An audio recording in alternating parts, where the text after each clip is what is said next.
આજે બનાવીશું મકાઈ તુરિયા અને પાત્રાનું શાક। તો એના માટે 2 તુરિયા લીધા છે અને અડધો મકાઈનો દોડો લીધો છે। અહીંયા મેં અળવીના પાન છે એ ધોઈ અને ચોખ્ખા કરીને 3 પાન અહીંયા લીધા છે। જેટલું શાક બનાવવાનું હોય એ પ્રમાણે આપણે પાનનો ઉપયોગ કરવાનો। હવે પાનને આપણે વચ્ચેના ભાગમાં જે નસનો ભાગ હોય છે એ ચપ્પુથી આપણે વચ્ચેથી કાઢી નાખવાનો છે। આપણે પાત્રા જે બનાવીશું એ થોડા ઇઝી મેથડના બનાવીશું જેથી તમને સરળતા રહે અને ટેસ્ટ એવો જ આવશે। તો બંને પાનને વચ્ચેથી કાપો કરી સામે સામે આ રીતે રાખી અને પછી ફોલ્ડ કરી દેવાનો છે। આ રીતે રોલ વાળી અને વચ્ચેના ભાગમાં ફરી આપણે કાપો કરી દઈશું। ફરી એને ફેરવી અને ફરી આપણે વચ્ચેના ભાગમાં બીજો કાપો કરીશું જેથી પાત્રાના સાઇઝ છે એ પ્રમાણમાં મોટી હોય છે એટલે આપણે 4 ભાગમાં આ રીતે કાપો કરી અને પછી આપણે એનું કટિંગ કરીશું એટલે ટુકડા છે એ માપમાં નીકળશે। એટલે આ રીતે રોલ કરી કાપા મારી બંને બાજુ અને પછી આપણે કટિંગ કરી દઈએ। તમે જુઓ છો નાની નાની સ્ટ્રીપમાં એ કટિંગ થઈ ગયું છે। તો પાત્રા છે એ પહેલેથી ધોઈ ચોખ્ખા કરી અને પછી જ કટિંગ કરવાના, જેને આપણે ધોવાના હોતા નથી। હવે આપણે કોઈ પણ બાઉલ જે વાસણમાં આપણે લોટ તૈયાર કરવાનો છે એમાં જ લઈ લઈશું પાત્રાને। સાથે ઘરનું કોઈ પણ મેજરમેન્ટ લેવાનું, 1 વાટકી ભરી અને ચણાનો લોટ લઈશું। એમાં હિંગ નાખી છે જેથી સ્વાદ અને સુગંધ બધું સારું અને પાચન માટે પણ સારું। સાથે હળદર, લાલ મરચું, ધાણા જીરું અને ગરમ મસાલો નાખ્યો છે। ચમચી ભરી ખટાશ માટે મેં આમચૂર નાખ્યો છે। આંબલીનો રસ કે લીંબુ પણ લઈ શકાય। સ્વાદ પ્રમાણે મીઠું, ગળપણ માટે ગોળ અને આખા ધાણા અને વરિયાળી છે એ મેં અધકચરા ટીચીને લીધા છે। આદુ મરચાંની પેસ્ટ લઈશું।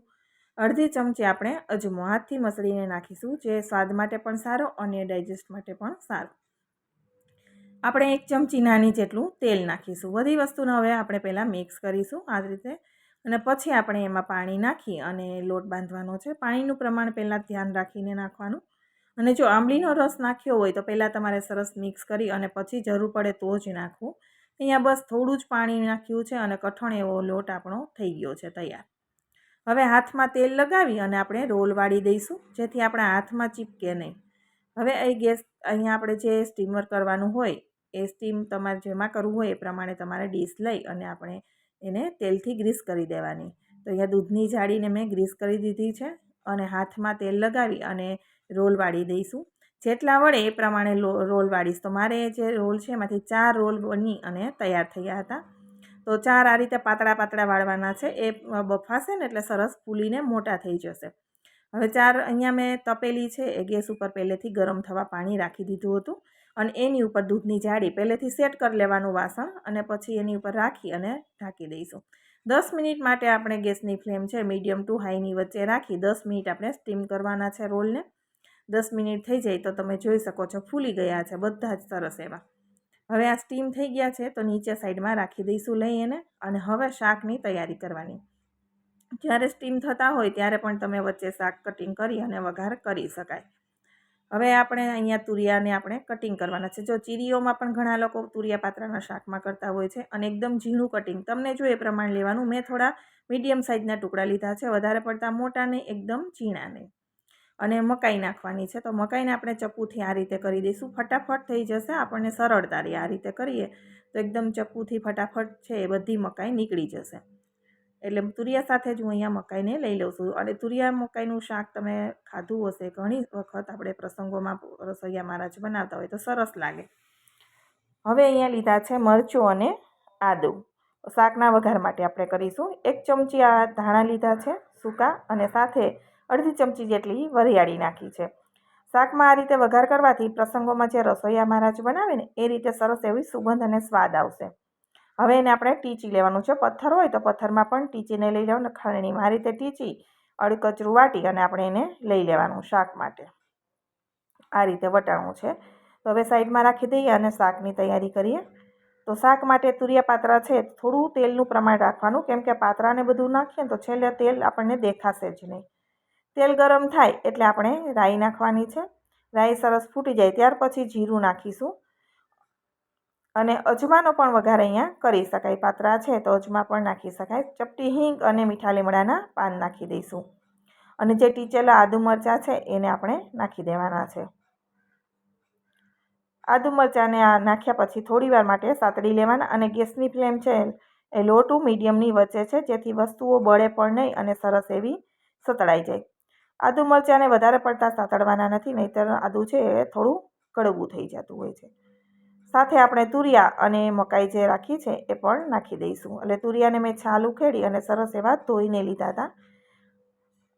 હવે મકાઈના દાણા બંને સાથે આપણે નાખી દઈશું અને મિક્સ કરી દઈશું.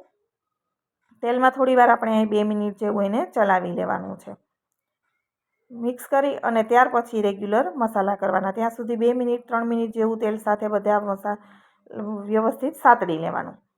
ત્યાર પછી એની અંદર મસાલા કરીશું. તો મસાલામાં આપણે લઈશું અડધી ચમચી હળદર, તીખાશ જોઈએ એ પ્રમાણે લાલ મરચું લેવાનું. હવે બીજું કે લાલ મરચાંની જગ્યાએ લીલા આદુ મરચાંની ફૂલ પેસ્ટ નાખવાની લસણની, અને એ લીલું શાક પણ તમે અહીંયા બનાવી શકો છો. મેં અહીંયા હળદર, ધાણા જીરું, મીઠું બધું સ્વાદ પ્રમાણે નાખી અને મિક્સ કરી દીધું છે. કવર કરી 3 થી 4 મિનિટ માટે બંધ કરી અને ફરી આપણે એને ચલાવી દઈશું. નીચે બેસે નહીં એનું ખાસ ધ્યાન રાખવાનું છે. મીડિયમ ટુ લોની વચ્ચે ફ્લેમ છે. ફરી મિક્સ કરી અને આપણે ફરી 3 મિનિટ જેવું રાખીશું.